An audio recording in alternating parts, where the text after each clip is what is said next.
Alô você, meu povo que está todo o Brasil, a gente veio trazer agora para você os 3 melhores professores do curso preparatório para a Ordem dos Advogados do Brasil. É isso aí mesmo. Você que está se preparando para a OAB no Brasil inteiro, você que está triste, você que está desanimado, você que aí já ficou reprovado 1, 2, 3, 4, 5, 6, 7, 8, 9 vezes, a gente veio para resolver a tua vida. Ah, Evandro, é impossível um cara ficar reprovado 9 vezes. Não, não é impossível não. Estou com um e-mail ali que eu vou divulgar para vocês. Você vê o que é uma pessoa em frangalhos. E eu falei com ele o seguinte, respondi o e-mail e falei, filho, sabe qual é o problema?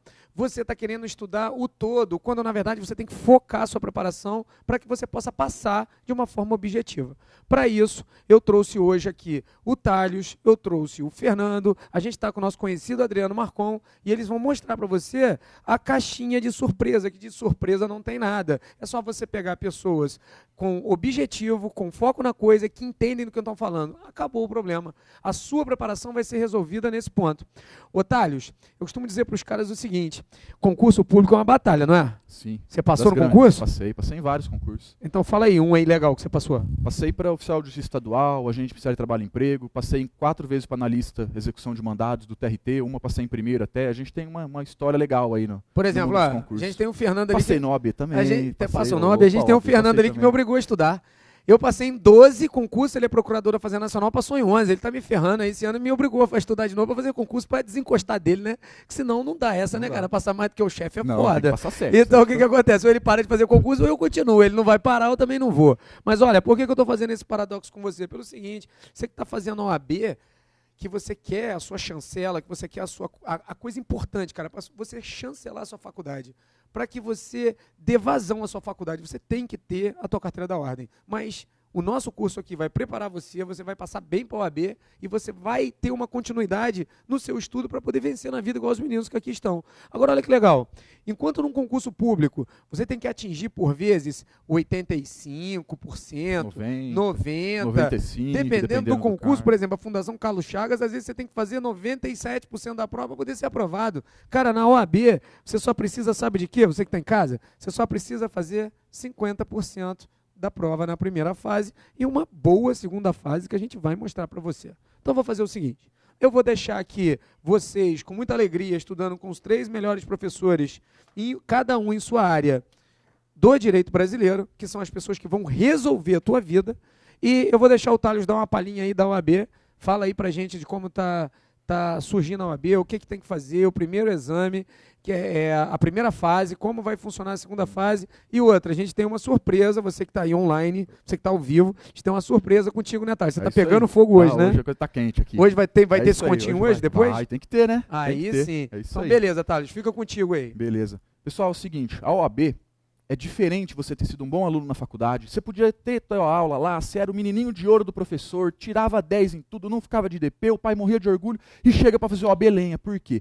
Porque o OAB é diferente da prática. Às vezes você fez estágio, você faz peça, o advogado só assina e protocola, tudo certinho. Fala, pô, já praticamente sou advogado, me falta a carteirinha. E não passo na bendita ordem. Por quê? Porque para passar no exame da ordem, tem que ter treino, tem que ter técnica, você tem que chegar lá e pôr o X no lugar correto. Às vezes você sabe a matéria, sabe pra caramba, você está preparado, você pode ser um advogado, mas não passou no exame da ordem. Por quê? Treino.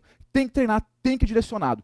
O exame da ordem, ele vem dificultando ao longo do tempo. Nível de aprovação muito baixo, cada vez diminuindo. O pessoal está sofrendo com o exame da ordem, mas isso aí vai acabar. Por quê? Porque a gente vai chegar aqui, a gente faz um estudo direcionado para chegar, pegar na sua mão e te levar até a aprovação.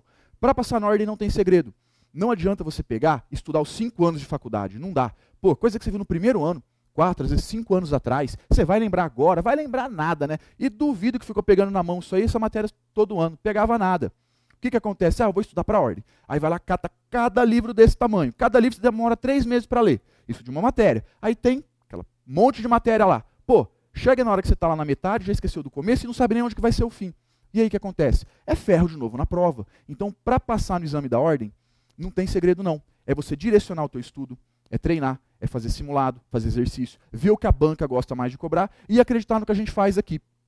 A gente não chega dando aula de alegre, não. A gente pesquisa, pô. A gente vai ver, tá nesse sentido, tá naquele sentido, eles estão cobrando mais isso, estão cobrando mais aquilo. Isso aqui nunca cobraram, deixa pra lá. É isso que a gente faz. É isso que a gente vai dar tudo mastigadinho pra você. A gente vai fazer a nossa parte aqui, vai deixar tudo muito bonito, você tem que fazer a sua. A sua parte é pôr a bundinha na cadeira, estudar. Estudar o troço que você vai chegar lá e vai passar tranquilo. Eu sei, quando não tinha o exame da ordem ainda, é um saco isso daí, porque vem a parentalhada. Mas você não é formado em advocacia, por que você não tem o exame da ordem ainda? Por que você não passa? E tipo assim, acha que é fácil, né? Pô, é tudo que é matéria, cara. É foda passar naquilo de alegre, assim. Você tem que focar, tem que direcionar. E o pessoal pressiona. Enquanto você não pega aquela carteirinha na mão, você fica meio perdido. O que eu faço com o meu diploma? Eu não faço nada com esse diploma não serve para nada. O que você vai fazer com esse diploma? Enquanto você não tiver a carteirinha, você não pode advogar. Você fica com a tua vida parada, a tua vida não está igual na faculdade. Na faculdade, por mais vagabundo que fosse, você está passando de ano e está seguindo. Ali no OAB não, você está patinando na lama. Enquanto você não passa no OAB, você está ali patinando. Então tem que dar sequência na vida nesse troço aí, tem que passar no exame da ordem. Como que vai passar? Do jeito que a gente vai te mostrar aqui. O que é foda no exame da ordem? Você sai da faculdade e de repente a gente pensa, não, eu vou me formar, vai a fada bater com uma varinha na mágica na minha cabeça, vou saber tudo de direito de repente. Ele não vai saber nada, cara. Por que você não aprendeu em 5 anos, não vai aprender do dia para a noite?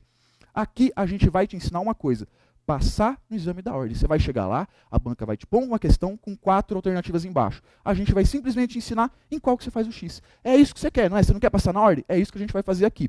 Vamos trabalhar também na segunda fase posteriormente aí. É treino também, não tem segredo, não tem que querer abraçar o mundo, porque se você quer abraçar o mundo, não vai ter braço nem perna para isso. E vamos focar, vamos direcionar. A gente vai ter aula com grandes professores aí, pessoal extremamente bem preparado, só tem top aqui.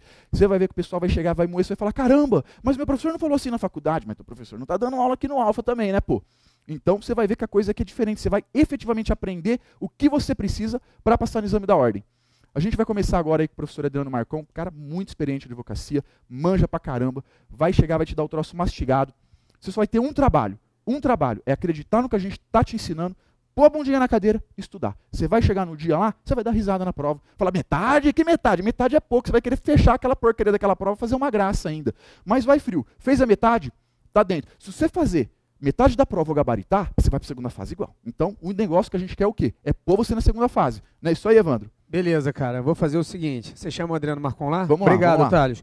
Meu povo, olha, para finalizar, eu queria o seguinte, que vocês acessassem www.equipealfaconcurso.com.br. Logo no ladinho direito tem um banner lá, meu e do Daniel, escrito exame de ordem. Clica que você vai cair no portal de exame de ordem da equipe Alfa Concursos. O que vai acontecer? Lá você pode chegar nos comentários, lá postagens diárias nossas. Tem um balãozinho logo ao lado direito, na parte de cima, clica e você lá pode interagir com a gente. Todos os professores frequentam os portais, tanto o nosso portal do concurso público, quanto agora esse novo portal nosso que trata da OAB. Então eu espero você lá com sugestões, dicas. E, amigo, efetivamente, você que está do outro lado da câmera, você vai mudar de vida a partir do momento que você conseguir a sua carteira da ordem. Porque com a carteira da ordem, o Marcon pode dizer melhor do que eu. Quanto tempo advogando, Marcon? 11 anos já. 11 anos na multa. Ficam tirando onda que um é procurador da Fazenda Nacional, o outro é analista de execuções de mandados do TRT, passou em primeiro lugar, mas o advogado, quando acerta o pé, ganha bem, Marcon? Qual é o subsídio mesmo do procurador da Fazenda Nacional? 14? 15? Isso aí? Faz o seguinte, vai advogar para um sindicato, monta uma ação coletiva, certo? 5 mil representados, cobra 10% de honorários. Aí no final de uns 3 anos você vai ganhar uns 400 mil reais, uma bolada só. O advogado tem uma vantagem, ele não está limitado a nenhum teto. Depende de você, e se você quiser, sua ganância deixar, você ganha o que você quiser. Não há limite, o advogado não tem limites, ok? Não tem um teto. Ganha o que quiser e o que trabalhar, é óbvio. Beleza. Você vai ser professor da segunda fase também? Também. De quê? Também. Trabalho. Trabalho, né? Junto com Thales. Junto com Thales. Isso. Peça, então, você passa lotado por eles? Com certeza. Então, valeu. Boa aula aí, Marcon. Obrigado. Brasil, um abraço. Vamos ser objetivos, então. Eu estou aqui para ministrar direitos humanos. Já vamos começar. Mas, indo nesse caminho da objetividade, todos estamos aqui buscando, ou vocês estão aqui buscando, isso aqui, não é? Todos querem a validação do seu curso de graduação. Todos querem poder advogar. Eu lembro que quando saí da graduação, nós passamos a minha universidade por uma greve que levou 6 meses. Então o desespero era total. Eu tinha 2 trabalhos, estudava à noite, estudava de madrugada para poder passar no exame. Óbvio, tinha um chicote atrás, ok? E o meu objetivo sempre foi ser advogado. E eu me realizei na advocacia. Você ganha muito dinheiro? Ganha, mas consegue se realizar também? É óbvio que sim. Ah, mas eu não quero advogar, quero ser juiz, quero ser promotor, quero ser procurador e por isso eu preciso da prática. Tudo bem, mas ainda assim, conseguir a aprovação no exame de ordem é uma realização, mesmo que você depois não vai ser o advogado, ok? Não vai ser o advogado privado, efetivamente. Vamos lá então, nós vamos ver hoje direitos humanos, nessa oportunidade de direitos humanos. É óbvio, não dá para estudar tudo, não dá para ver tudo o que nós temos na matéria, até porque, se você percebeu, há uma infinidade de convenções, tratados, resoluções de direitos humanos dos mais diversos níveis, nos níveis global, regional, ok? Nos sistemas global e regional.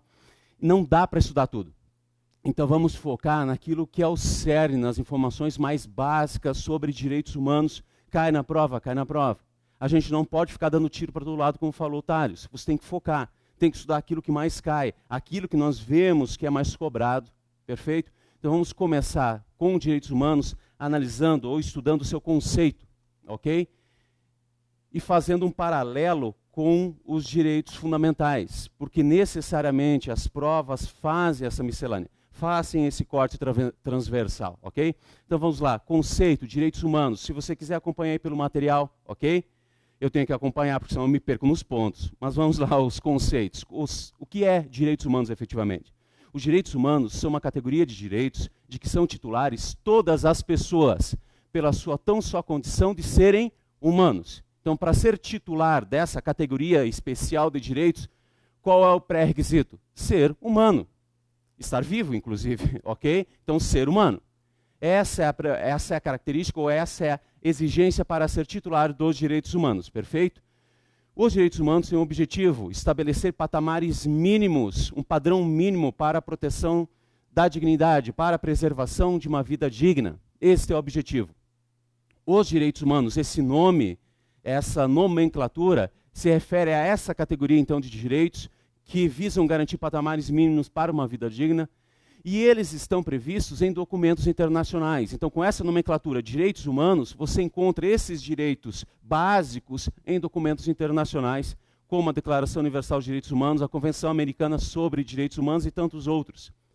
Quando esta categoria de direitos basilares, primordiais, é transportada para o nosso direito interno e aqui inscrita na Constituição Federal, aqui inserida na Constituição Federal, estes direitos passam a ser chamados de direitos fundamentais.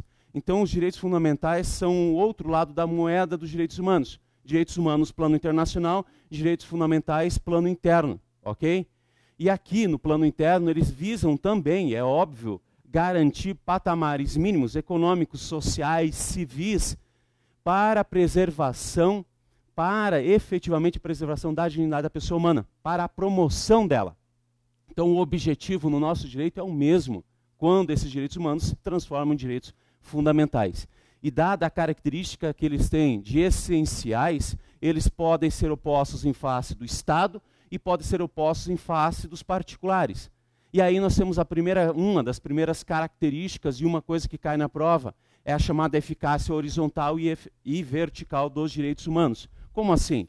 Ora, se são uma categoria de direitos essenciais, básicos, e no nosso direito chamados fundamentais, podem ser opostos em face do Estado numa relação que é vertical. Por quê? Porque o Estado, em relação a nós, ele exerce um poder soberano. Não há dentro do Estado outro poder acima dele. Então, em relação a nós, o Estado exerce um poder na vertical. Então, é uma relação vertical de poder. Nós podemos usar os direitos humanos e opor esses direitos em face do Estado para preservar a nossa dignidade? Podemos, por isso se chama eficácia vertical. Agora, os direitos humanos podem ser opostos em relações horizontais, ou seja, nas minhas relações com outras pessoas físicas ou jurídicas, onde nós temos uma igualdade de poder dentro desse Estado? É óbvio que podemos. Então, os direitos humanos têm uma eficácia vertical porque podem ser opostos em face do Estado. E tem uma eficácia horizontal porque podem ser opostos em face das pessoas, físicas ou jurídicas, em quaisquer relações privadas. Ok? Agora, um parênteses. Alguns autores, e você pode encontrar isso na prova, chamam os direitos fundamentais da nossa Constituição Federal de direitos humanos fundamentais. Eu prefiro, e a maioria prefere, utilizar a expressão direitos fundamentais ao se referir aos direitos essenciais na Constituição Federal. Por quê? Ora, dê uma olhada no título, no nome do título 2 da Constituição Federal, dos direitos e garantias fundamentais. Não estão ali direitos e garantias humanos fundamentais, ok?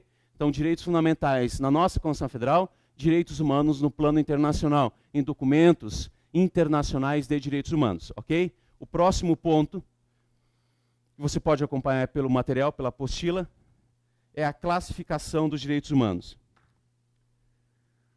Vocês sabem muito bem, e a faculdade é repleta disso, aquelas classificações infindáveis em que você vai abrindo parênteses, colchetes e mais colchetes e chaves, nunca terminam, aquilo é um saco, pelo menos foi para mim, acredito que tenha sido para você também. Mas ainda assim, nós precisamos estudar uma classificação dos direitos humanos, que com certeza, se não cair de forma direta, cai de forma indireta na tua prova. Por quê? Porque é muito conhecida, é importante, ok? Essa classificação que vamos trabalhar aqui agora leva em consideração principalmente o momento histórico, o momento na história em que os direitos humanos aparecem, são reconhecidos e começam a ser anotados em documentos nacionais e internacionais, ok? Então é uma classificação que leva em conta o momento histórico do surgimento e reconhecimento dos direitos humanos. Essa classificação divide os direitos humanos em dimensões ou gerações. A maioria da doutrina prefere a expressão dimensões porque efetivamente passa a ideia de que os direitos humanos vão se complementando, ampliando, diferente de gerações que dão a ideia de que os direitos se substituem. E não é isso que acontece, não. Os direitos humanos vão num processo de ampliação, eles vão se desenvolvendo e ampliando, ok? Então nós dividimos os direitos humanos segundo o momento histórico que eles aparecem, surgem e são reconhecidos, em dimensões. Os direitos de primeira dimensão, ok? Os direitos de primeira dimensão surgem lá nos séculos XVIII e XIX, são caracterizados basicamente por serem direitos negativos. Não todos, mas os direitos de primeira dimensão surgem no momento da história em que um grupo social quer o poder, certo? Mas não quer que o Estado, até que ele alcance o poder, consiga interferir na sua vida. Então quer que o Estado se afaste da sua vida privada. Então são direitos negativos, direitos que importam no afastamento do Estado de sua vida privada, ok? Direitos negativos. Essa é a principal característica desses direitos de primeira dimensão. Pense assim, são direitos que importam no afastamento, numa negação do Estado, na não interferência do Estado na sua órbita de direitos, ok? Estes direitos negativos são, ou melhor dizendo, esses direitos de primeira dimensão são basicamente direitos civis e políticos, como, por exemplo, direito à vida, direito à liberdade, à igualdade formal perante a lei, à propriedade, à segurança, ao sufrágio, direitos que na nossa Constituição Federal você pode encontrar os 5 primeiros no artigo 5º da Constituição Federal, ok?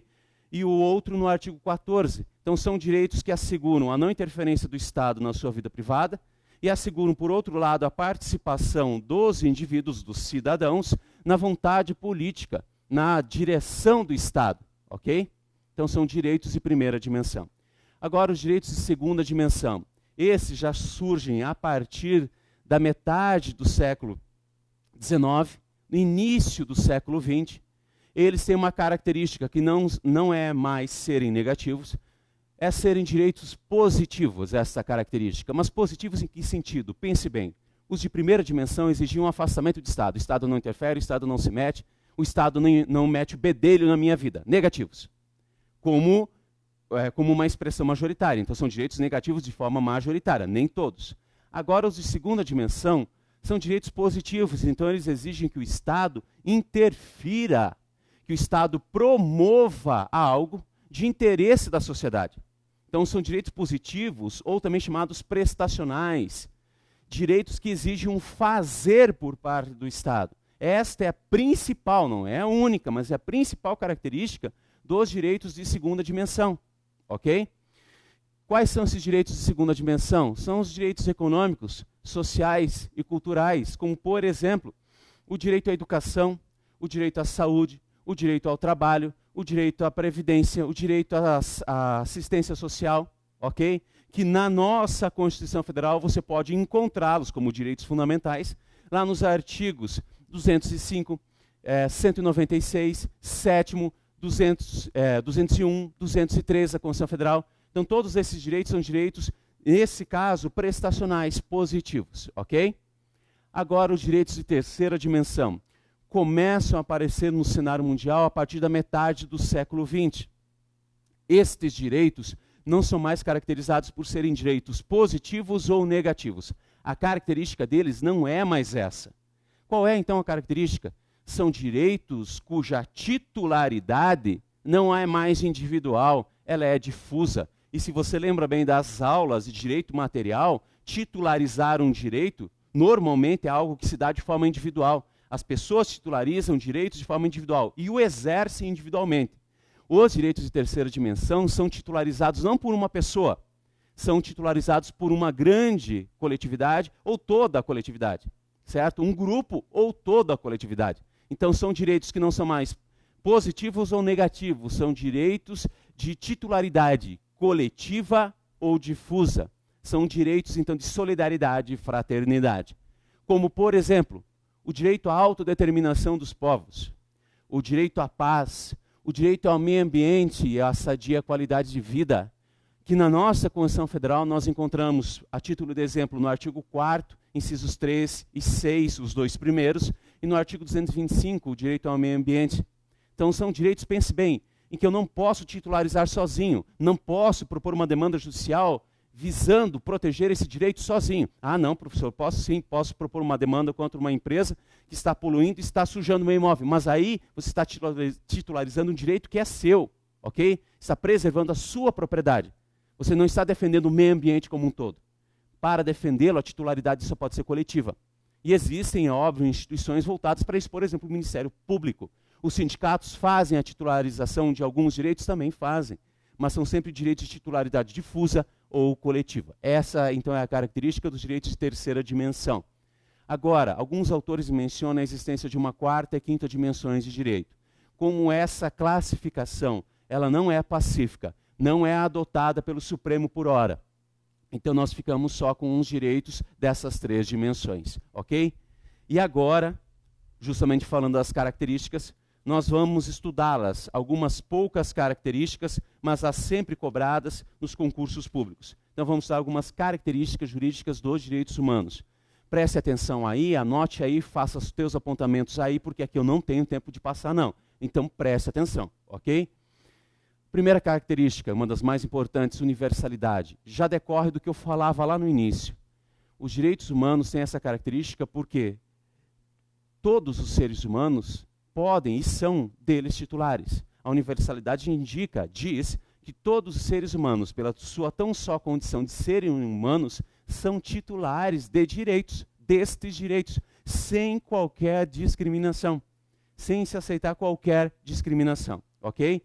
As outras duas características aí na sequência, inalienabilidade e a irrenunciabilidade.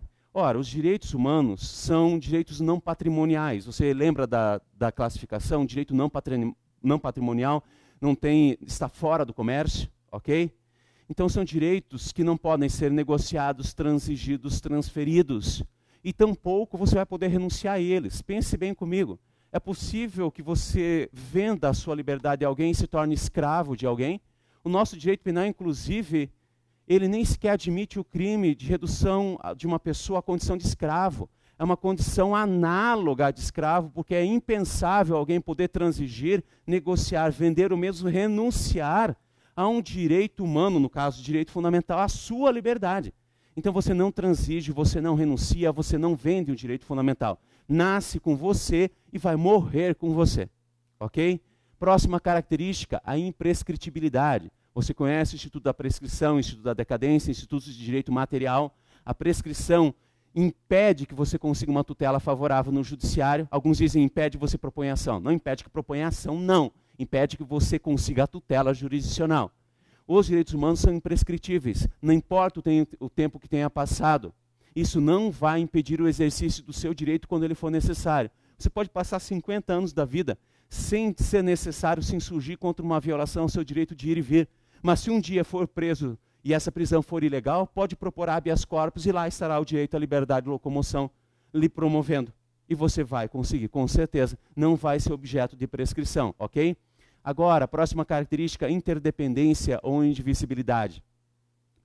uma prova recente do exame de ordem, ela apareceu não de forma direta, de forma indireta. O que quer dizer essa característica? Ora, os direitos humanos, você já sabe, você já viu e já se desesperou quando viu a enormidade de documentos que nós temos. Então, eles estão previstos em vários documentos de direito internacional, correto? Os direitos humanos ainda têm vários conteúdos, são de primeira, de segunda, de terceira dimensão.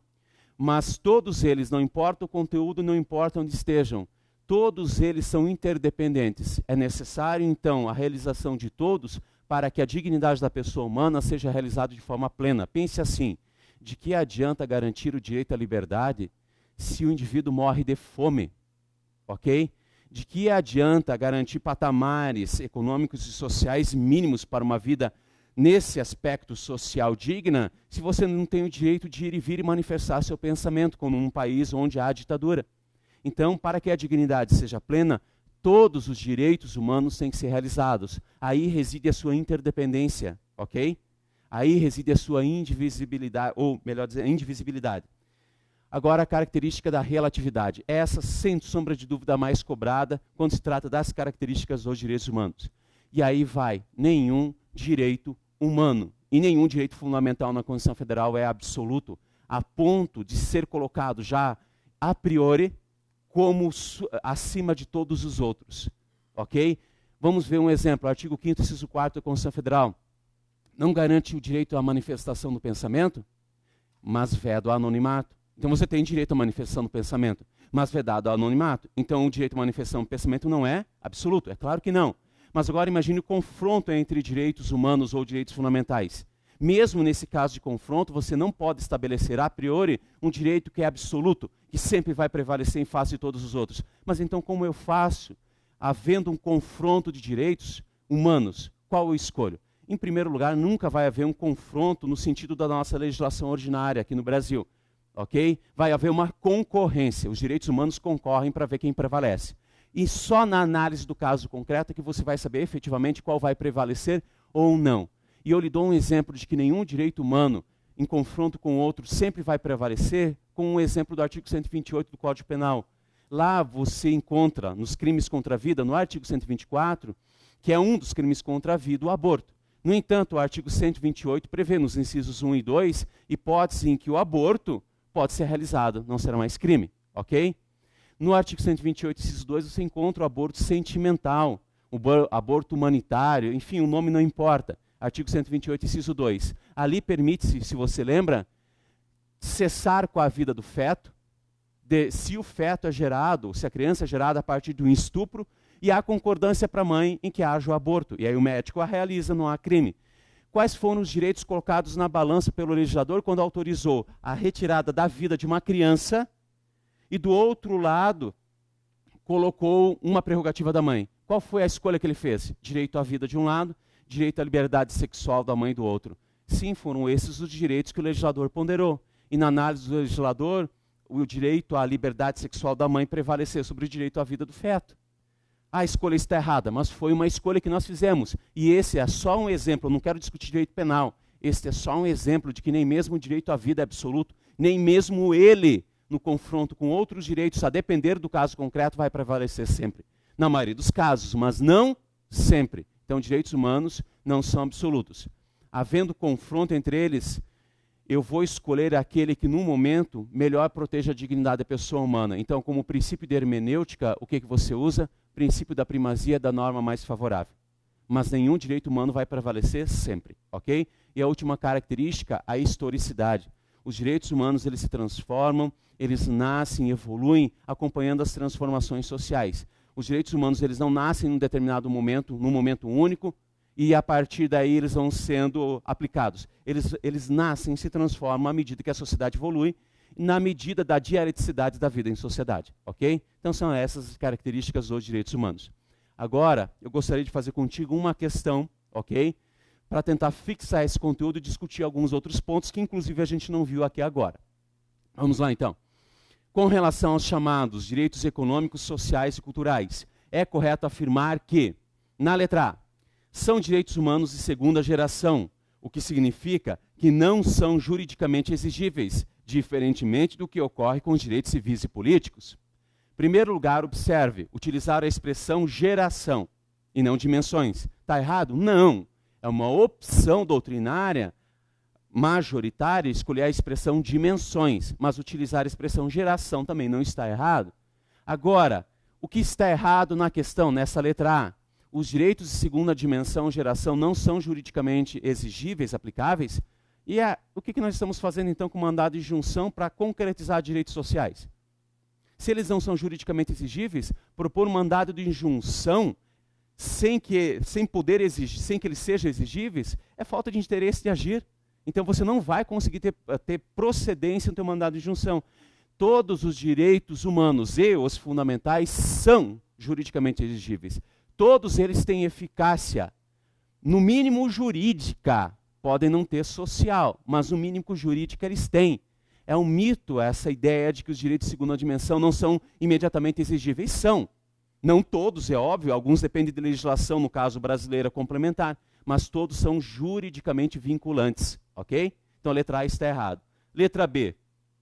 Esses direitos de segunda dimensão são previstos no âmbito do sistema interamericano, no texto original da Convenção Americana sobre Direitos Humanos, Pacto de São José da Costa Rica. Errado. Nós ainda vamos estudar daqui a pouquinho. Mas esse documento internacional, a Convenção Americana sobre Direitos Humanos, ou também chamado Pacto de São José da Costa Rica, é um apelido seu, não traz, por incrível que possa parecer, nenhum direito de segunda dimensão. Ele só prevê, no artigo 26, uma progressiva implementação dos direitos que decorram das normas relacionadas, nas normas econômicas, sociais relacionadas à cultura e educação. Só isso. Mas a Convenção Americana não traz no texto original nenhum direito de segunda dimensão. Quem vai trazer e implementar os direitos de segunda dimensão, complementando a Convenção, é um protocolo adicional a ela, Protocolo de São Salvador, que nós vamos ver ainda, que só foi aprovado em 1988 e que nós ratificamos em 99, promulgamos em 99, ok? Letra B, portanto, está errada. Letra C. Esses direitos formam, juntamente com os direitos civis e políticos, um conjunto indivisível de direitos fundamentais, entre os quais não há qualquer relação hierárquica. Correto, apesar da redação não ser a mais preciosa, aí nós temos duas das características dos direitos humanos: indivisibilidade, interdependência e relatividade. Então a letra C é a resposta que você vai assinalar. Agora, por que a letra D está errada? Inclui o direito à participação no processo eleitoral, à educação, à alimentação e à previdência social. Está errado porque o direito de participação na vida e nos negócios do Estado, na gestão estatal, é um direito político, e os direitos políticos são direitos notadamente de primeira dimensão. E ele afirmava no início os direitos de segunda dimensão. Não, os direitos políticos são direitos de primeira dimensão, tradicionalmente, ok? Então nessa questão é a letra C para que você assinale, ok? Na sequência, nós vamos fazer o estudo, no item 4, dos sistemas de proteção aos direitos humanos. No estudo dos sistemas de proteção aos direitos humanos, nós vamos acabar estudando alguns documentos internacionais. Não vamos esgotar o tema, e muito menos cada um dos documentos, são gigantescos, mas pelo menos te dá um parâmetro do que você tem aí pela frente. E você tem que estudar em casa? Não basta só fazer o aulão? É claro que não. Mas se eu assistir as aulas pela internet, eu vou conseguir passar. Com certeza vai sair muito melhor do que saiu até agora, mas tem que estudar, meu amigo. Tem que estudar. Não é difícil? Não é difícil. Olha, eu não sou nenhum gênio, longe disso. E como eu lhe falei, eu trabalhava em 2 empregos, estudava à noite de madrugada. E passei no meu primeiro exame, na época haviam 100 questões. Eu consegui a façanha de acertar 86 questões na primeira fase. Não é impossível, eu não sou especial. Eu apenas usei método, esse que eu estou te passando, esse que nós estamos lhe passando. Estudar com foco naquilo que mais cai tem caído. Ok? Vamos lá então. Os sistemas de proteção aos direitos humanos. Nós sabemos que os direitos humanos têm uma relevância muito grande no país e fora. E é essa grande relevância dos direitos humanos como mecanismo de promoção da dignidade de toda pessoa humana que fez surgir no âmbito internacional diversas instituições que têm o objetivo de proteger os direitos humanos, preservar e promovê-los, ok? Esses sistemas internacionais, esses conjuntos de organizações, de documentos, eles vão, junto com o nosso Sistema Nacional de Promoção dos Direitos Humanos Fundamentais, auxiliar na promoção da dignidade da pessoa humana. Então, são sistemas internacionais complementares ao nosso sistema, ok? Então, nós vamos ver aqui os sistemas internacionais, global e regionais, e o nosso sistema nacional. Começando com um sistema global, sistema universal, item 4.1, para que eu não me perca aqui, por favor. Então, vamos estudar primeiro o sistema global, o sistema universal. Esse é o primeiro sistema internacional, o sistema global ou sistema universal, também chamado de Sistema das Nações Unidas. Por quê? Porque ele está organizado em torno da Organização das Nações Unidas, ok? A Organização das Nações Unidas hoje tem como Estados-membros 193 países, então é o maior sistema, por isso sistema global, sistema universal de proteção dos direitos humanos, perfeito? Quais são os principais documentos existentes dentro desse sistema? Quais são os documentos de relevância que podem ser citados para você na prova? O primeiro, o documento que cria a Organização das Nações Unidas, a Carta das Nações Unidas ou a Carta da ONU, de 1945. A Carta das Nações Unidas, ela vai trazer os princípios, os objetivos, os programas da ONU. Ela não traz nenhum direito humano. Mas então qual é a importância dela? Ora, é a carta que cria as Nações Unidas. São as Nações Unidas, em torno dela, que nós temos o maior sistema, o Sistema Universal de Proteção dos Direitos Humanos. Então, qual é a importância da carta? Além de ser o próprio instrumento que cria, o tratado que cria a ONU, lá está dito que, apesar de não se promover, não se previr nenhum direito humano, constitui um dos princípios, um dos objetivos das Nações Unidas, a promoção da dignidade da pessoa humana. E todos os países, os Estados-membros, assumem um compromisso de promover a dignidade da pessoa humana. Então é colocado como um princípio da ONU, certo? Perseguir a promoção e proteção da dignidade da pessoa humana. Na sequência, dentro do sistema global, você vai encontrar o maior, o mais conhecido, o mais importante documento de direitos humanos hoje no mundo. A Declaração Universal dos Direitos Humanos foi aprovada pela Assembleia Geral das Nações Unidas em 1948. Nela foram relacionados direitos humanos de primeira e segunda dimensão. Pelo amor de Deus, não tem direito de terceira dimensão aí não. Primeira e segunda dimensões, ok? Então, a Declaração Universal dos Direitos Humanos, ela tem direitos de primeira e segunda dimensão. No entanto, ela foi veiculada, trazida, os seus dispositivos foram trazidos por meio de uma resolução, Resolução 217-A. No âmbito internacional, uma resolução não tem força de lei. Seria como uma portaria aqui dentro, ok?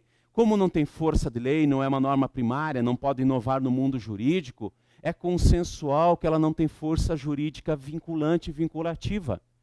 Mas apesar dela não ter força jurídica vinculante, acredite, é o documento de direitos humanos mais importante que nós temos em todo o planeta, ok?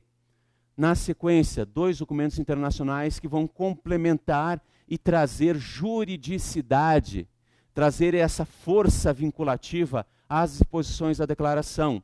Primeiro, o Pacto Internacional dos Direitos Civis e Políticos, o PIDCP, aprovado no âmbito da ONU em 1966, ele tem um objetivo que é concretizar parcela dos direitos que estavam previstos na Declaração Universal. Tem como objetivo esmiuçar e tornar concretos, notadamente, os direitos de primeira dimensão, direitos civis e políticos. Olha o nome do pacto, ok? Então, esse pacto complementar à Declaração Universal, na verdade, ele vai concretizar, ele vai dar juridicidade, efetivamente, força jurídica, a algumas das disposições do pacto, da Declaração Universal, notadamente aquelas que trazem direitos civis e políticos. Como o pacto, no âmbito internacional, é norma primária, tem força jurídica vinculante, e ela foi promulgada, nós assinamos e a promulgamos aqui por meio do decreto 592, de 1992, ela tem força jurídica, e para nós, no âmbito interno, é lei, ok? Status supralegal, como nós vamos ver mais ao final. Na sequência, o Pacto Internacional dos Direitos Econômicos, Sociais e Culturais, o PIDESC, também visa concretizar algumas das disposições que estavam na Declaração Universal dos Direitos Humanos, notadamente direitos de segunda dimensão, direitos econômicos, sociais e culturais, ok? O PIDESC também é de 1966 e também tem força jurídica vinculante. Nós o introduzimos, promulgamos esse pacto aqui internamente pelo Decreto 591 de 1992. Então são ambos os pactos complementares à Declaração Universal, concretizando direitos civis e políticos o primeiro, direitos econômicos, sociais e culturais o segundo, ok? Vimos então um panorama geral dos principais documentos que compõem o sistema global, o sistema universal de proteção dos direitos humanos. E agora nós vamos estudar os sistemas regionais, tá? No item 4.2. Além do sistema global universal, existem sistemas regionalizados, sistemas regionais de promoção e proteção dos direitos humanos.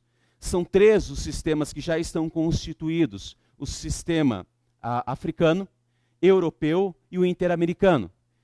Estes sistemas reúnem os países de determinadas regiões do globo: continente africano, continente europeu, continente americano, ok? De todos eles, é óbvio, o mais envolvido, por hora, é o sistema europeu, o menos desenvolvido, o africano.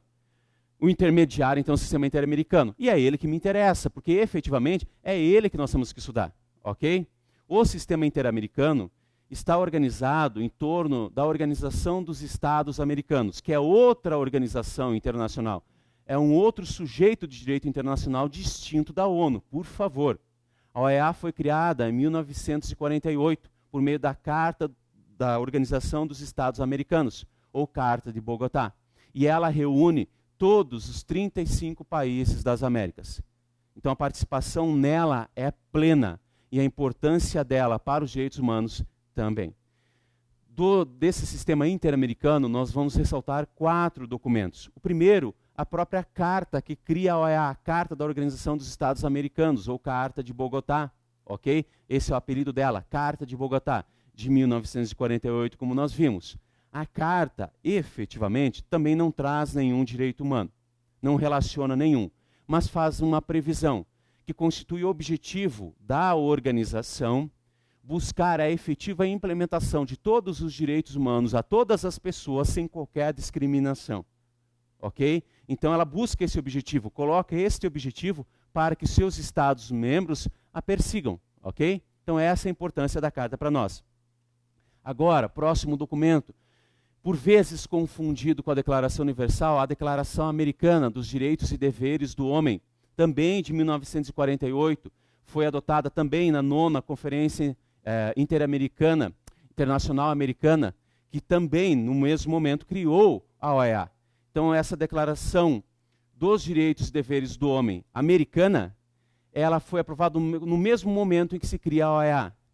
Ela, efetivamente, traz direitos também de primeira, de segunda dimensão, mas traz um rol extenso de deveres, que é uma coisa raríssima de ser encontrada. A Declaração Americana, no entanto, dos direitos e deveres do homem, ela não tem força jurídica vinculante, assim como a Declaração Universal. Por quê? Porque ela foi veiculada, trazida por uma resolução, a Resolução 30, ok? E apesar disso, de ela não ter essa força jurídica vinculante, com certeza, ela é um marco dos direitos humanos nas Américas, ok? Próximo documento, Convenção Americana sobre Direitos Humanos, CADH, também apelidada, como nós vimos na questão, de Pacto São José da Costa Rica. Ela foi aprovada, adotada no âmbito da OEA em 1948, ok? E ela efetivamente, ela foi adotada, foi promulgada no âmbito da OEA em 1969. E ela efetivamente tem força jurídica vinculante. Então, a Convenção Americana sobre Direitos Humanos de 1969, adotada no âmbito da OEA, traz direitos humanos de primeira dimensão, um rol extenso de direitos humanos de primeira dimensão, mas como nós dissemos agora há pouco, não relaciona nenhum direito humano de segunda dimensão. Como está mencionado aí no seu material, no artigo 26 da Convenção, apenas prevê-se uma progressiva implementação dos direitos de segunda dimensão, dos direitos que decorrem das normas econômicas, sociais, culturais, ok? Sobre educação, mas ele não prevê nada. Então, a Convenção Americana, em primeiro lugar, e diferentemente da Declaração Americana, da Declaração Universal, ela tem força jurídica vinculante. Ela é norma. E aqui, internamente, lei com status supralegal, ok? Ela foi, inclusive, promulgada internamente por meio do Decreto 678 de 1992. Então, tem força jurídica interna. Traz direitos humanos de primeira dimensão, mas de segunda dimensão, não. Infelizmente. Agora, quem vai complementá-la, qual documento vai complementá-la e, efetivamente, trazer direitos humanos de segunda dimensão para esse âmbito interamericano, de uma forma bem ampla? É o protocolo adicional à Convenção Americana sobre Direitos Humanos em matéria de direitos econômicos, sociais e culturais. O nome é extenso, então fica só com o apelido Protocolo de São Salvador. Ok? Esse protocolo adicional à Convenção de 1988 traz um rol detalhado dos direitos de segunda dimensão, ok? E nós também o promulgamos internamente, Decreto 3321 de 1999. Então é esse protocolo que vai trazer direitos humanos de segunda dimensão para o âmbito interamericano. Do sistema interamericano de proteção aos direitos humanos, tenho que fazer ainda uma menção a dois grandes mecanismos de proteção dos direitos humanos que com certeza vão aparecer na sua prova. Esses dois mecanismos são a Comissão Interamericana de Direitos Humanos e a Corte Interamericana de Direitos Humanos, ambas previstas na Convenção Americana sobre Direitos Humanos. A Comissão Interamericana de Direitos Humanos é um órgão com função política. Alguns dizem político-diplomática. Qual é a atribuição que tem a comissão, que tem funções político-diplomáticas? Analisar, principalmente, não só, mas analisar as petições em que um Estado denuncia outro por violação a direitos humanos, ok?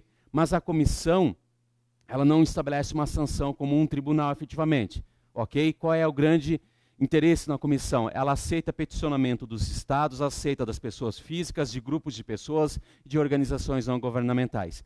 O que vamos fixar agora é que a comissão é um órgão político-diplomático desse sistema interamericano de proteção e promoção dos direitos humanos.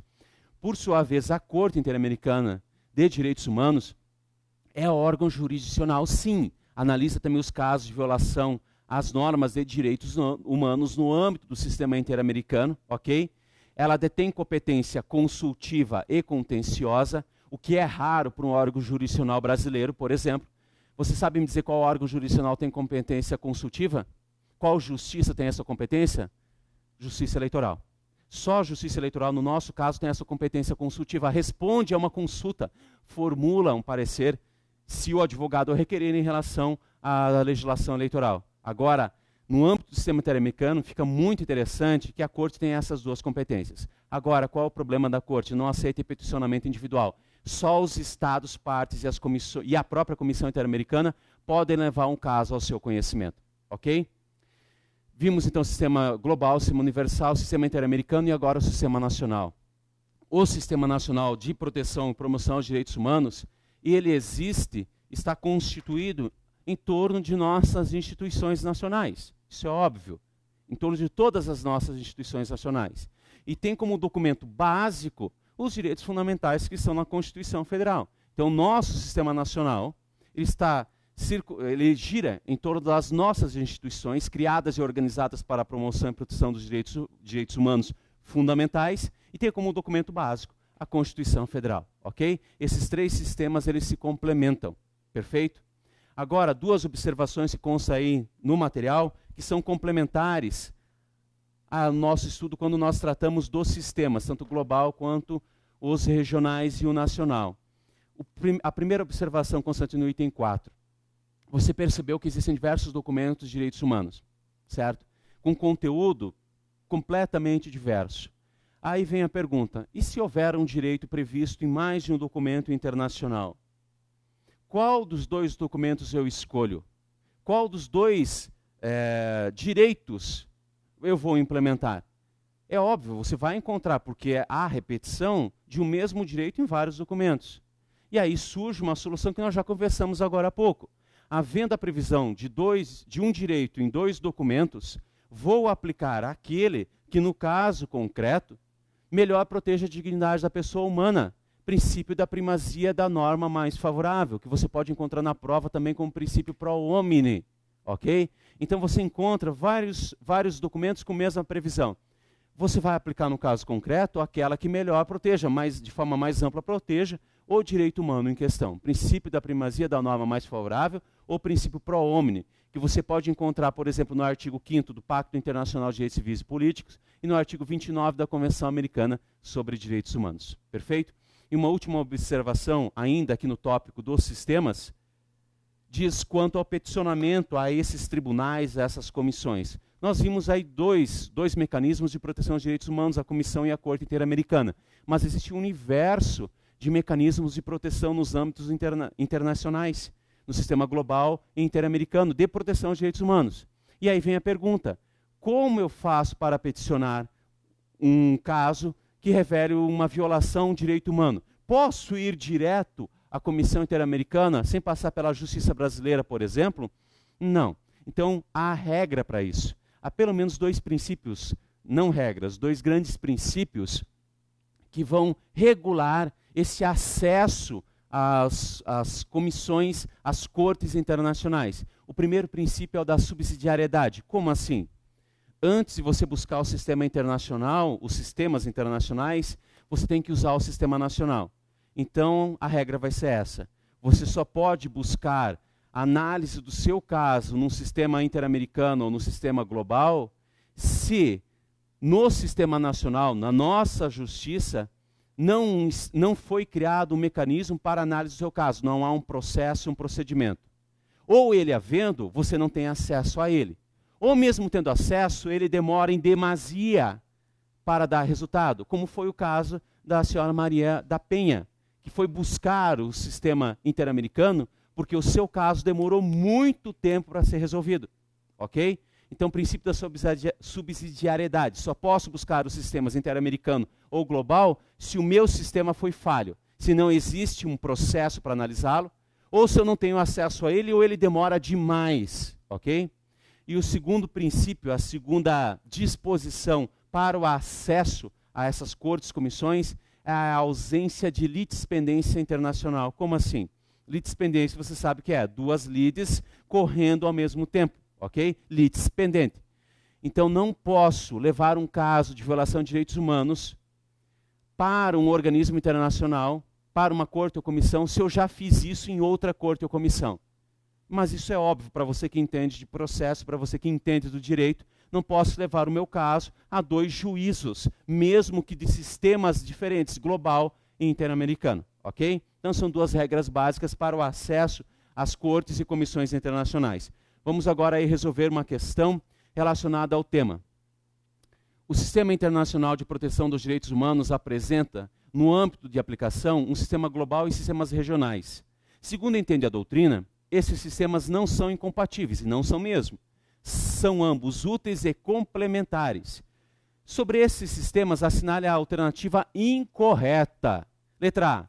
Cada um dos sistemas de proteção apresenta um aparato normativo próprio? Sim. Você viu 4 documentos internacionais no âmbito do sistema global, mais 4 no sistema interamericano, e viu pelo menos a Constituição Federal no sistema nacional. Então, cada um desses níveis tem um corpo de normas, um corpo de diplomas normativos que ela é próprio, ok? Então está certa e eu não assinalo.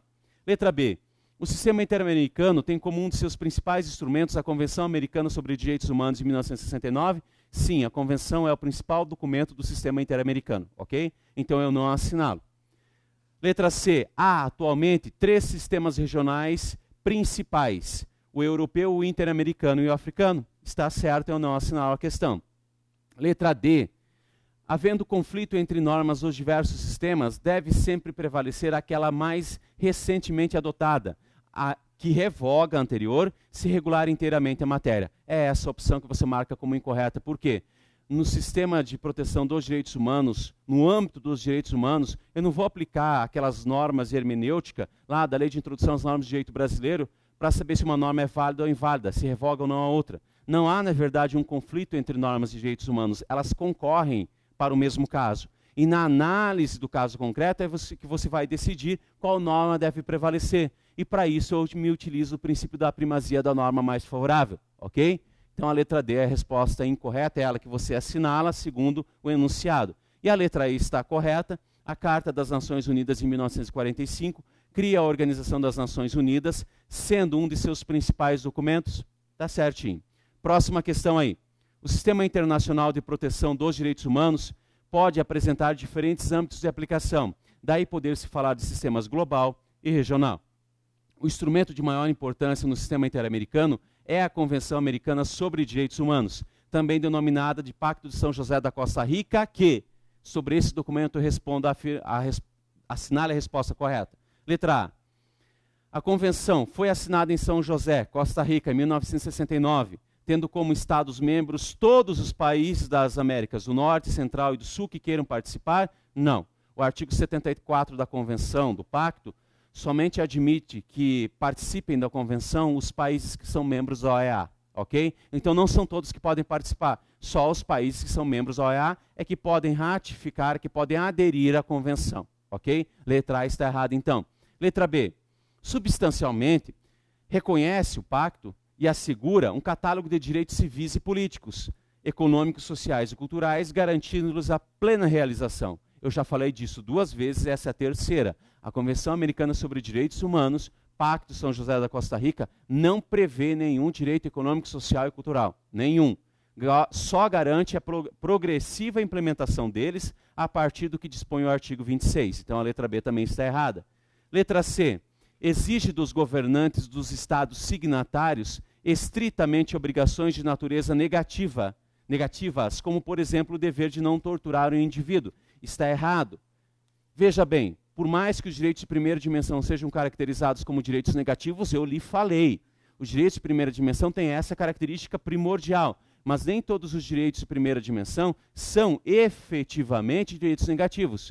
E nem todos na Convenção são negativos. Um exemplo que está ali, o artigo 25 da Convenção Americana, obriga os Estados-partes a garantir um processo e um procedimento que vise o acesso das pessoas que se digam violadas em seus direitos a juízos e tribunais. Então o Estado tem que fazer alguma coisa visando garantir acesso a juízes e tribunais, ok? Anota então o artigo 25 da Convenção para dar uma olhadinha. Letra D. Em face dos direitos constantes no texto, cada Estado-parte deve respeitar e assegurar o livre e pleno exercício desses direitos e liberdades, sem qualquer discriminação. Correto. É o que prevê o artigo 1º da Convenção Americana. Anote aí e depois vai procurar, ok? Então a letra D é a resposta. Letra E, rapidamente. O Protocolo de São Salvador, de 1988, figura como documento adicional à Convenção Americana e traz relação detalhada de direitos civis e políticos e a serem respeitados pelos Estados americanos. Não, o Protocolo de São Salvador traz uma relação detalhada de direitos de segunda dimensão, direitos econômicos, sociais e culturais que faltavam no texto original da Convenção Americana sobre Direitos Humanos, ok? E agora, na sequência, nós vamos estudar um pouco dos direitos humanos no item 5, direitos humanos na nossa Constituição Federal, ok?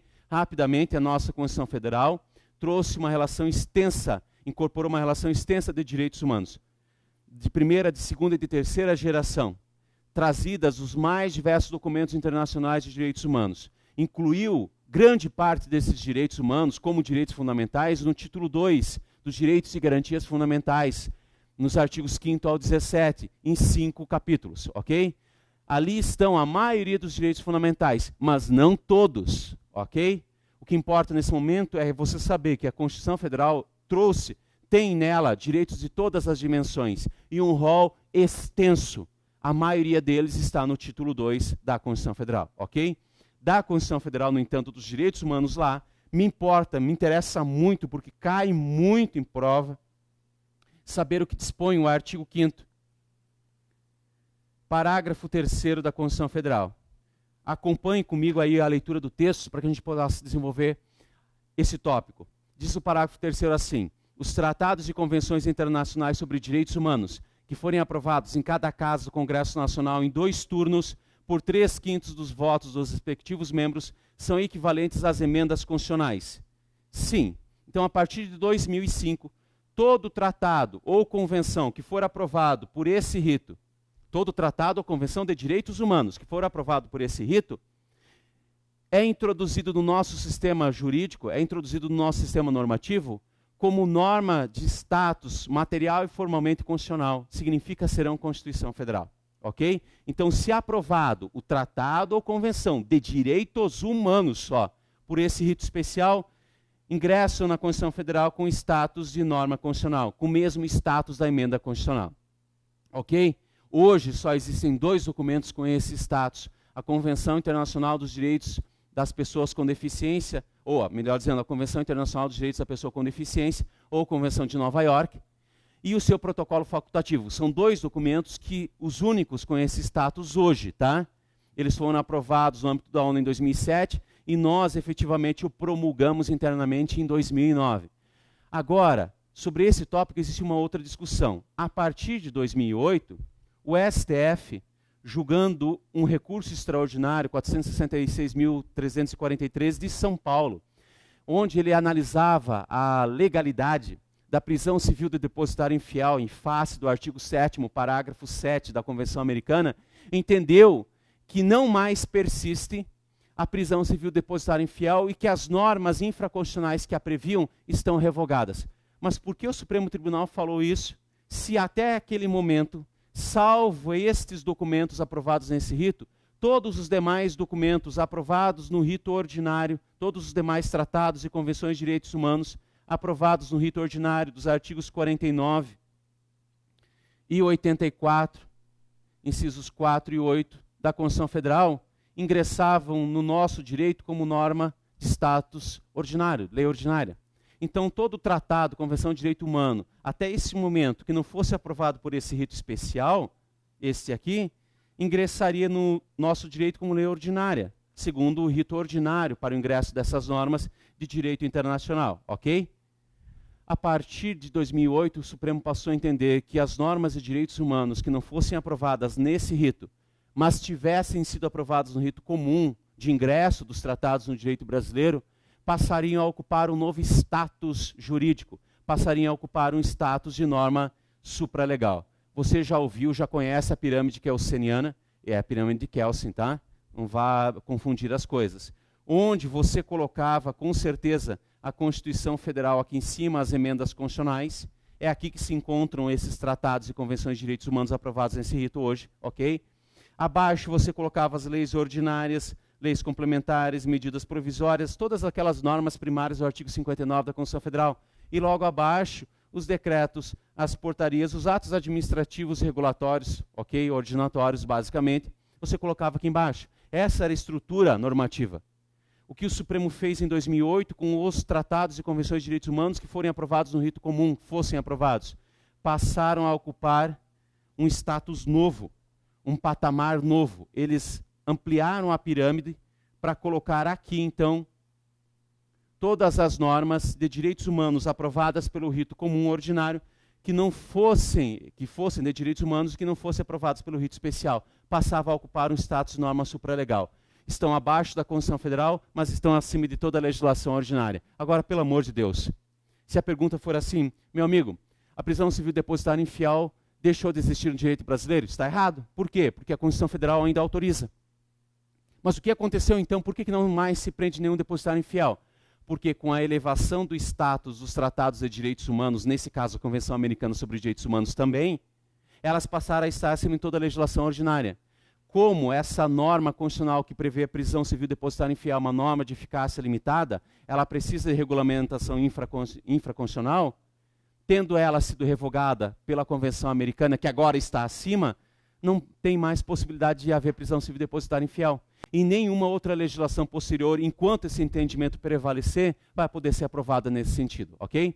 Vamos aí fazer só uma questão para fixar o conteúdo bem simples, muito simples, inclusive.